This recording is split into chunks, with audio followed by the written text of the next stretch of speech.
जब भी बुद्धिमत्ता, चतुराई और हाजिर जवाबी की बात होती है तो सबसे पहला नाम बीरबल का आता है। वहीं अकबर बीरबल की जुगलबंदी किसी से छुपी नहीं है। ऐसा कहा भी जाता है कि बीरबल को बादशाह अकबर के नवरत्नों में से एक अनमोल रत्न माना जाता था। अकबर बीरबल से जुड़ी ऐसी कई कहानियां हैं जो हर किसी को गुदगुदाती है, साथ ही एक खास सीख भी दे जाती है। अकबर बीरबल की कहानियां हमेशा से सभी के लिए प्रेरणादायक रही हैं। बीरबल ने अपनी चतुराई और बुद्धिमत्ता से कई बार बादशाह अकबर के दरबार में आए पेचीदा मामलों को सुलझाया, साथ ही बादशाह अकबर की ओर से दी गई चुनौतियों को सहर्ष स्वीकार कर उनका हल निकाला।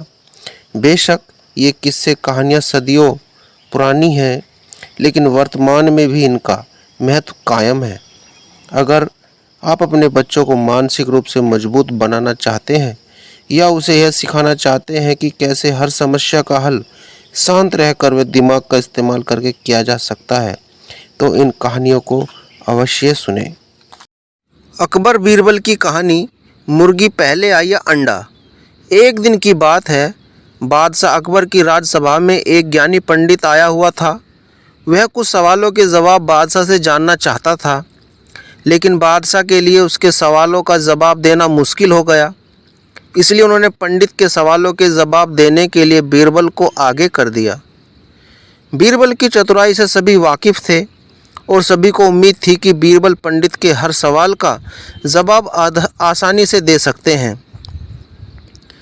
पंडित ने बीरबल से कहा, मैं तुम्हें दो विकल्प देता हूँ, या तो तुम मेरे 100 आसान से सवालों का जवाब दे दो या फिर मेरे एक मुश्किल सवाल का जवाब दे दो। बीरबल ने सोच विचार करने के बाद कहा कि मैं आपके एक मुश्किल सवाल का जवाब देना चाहता हूँ। फिर पंडित ने बीरबल से पूछा, तो बताओ मुर्गी पहले आई या अंडा? बीरबल ने तुरंत पंडित को जवाब दिया कि मुर्गी पहले आई। फिर पंडित ने उनसे पूछा कि तुम इतनी आसानी से कैसे बोल सकते हो कि मुर्गी पहले आई? इस पर बीरबल ने पंडित से कहा कि यह आपका दूसरा सवाल है और मुझे आपके एक सवाल का ही जवाब देना था। ऐसे में पंडित बीरबल के सामने कुछ बोल नहीं पाया और बिना बोले ही दरबार से चला गया। बीरबल की चतुराई और अक्लमंदी को देखकर अकबर हमेशा की तरह ही इस बार भी बहुत खुश हुए। इससे बीरबल ने साबित कर दिया कि बादशाह अकबर के दरबार में सलाहकार के रूप में बीरबल का रहना कितना ज़रूरी है।